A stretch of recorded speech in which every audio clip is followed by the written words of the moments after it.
Here's the quick recap of last Sunday's sermon. In Genesis 37, we learned that Jacob loved Joseph more than any of his other children, and his brothers really hated him for it. Of course, it did not help that he had dreams in which they were bowing down to him.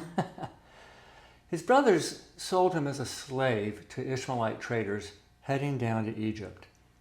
And then they deceived their father into believing that Joseph had been killed by a wild animal. He was shattered by the news. His life became a lament, grieving not only the loss of his precious Rachel, but also their firstborn son.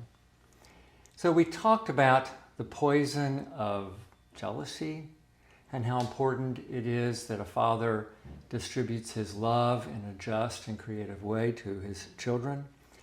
And we also talked about the importance of being able to lament when really horrible things have happened to us. It's important that we can open our hearts honestly to God.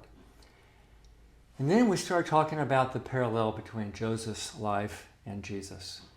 We said that the cross of Christ is lamentable indeed, but it is also, and more importantly, it's where we find forgiveness and new beginnings. So the church is a mixed family, to be sure, but it's also very human and, more importantly, very redeemed. And we're very willing to extend the grace of our Lord Jesus Christ to anyone who understands their need for it.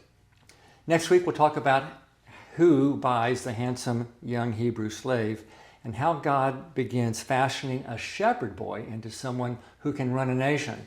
Now, where have we seen that theme before?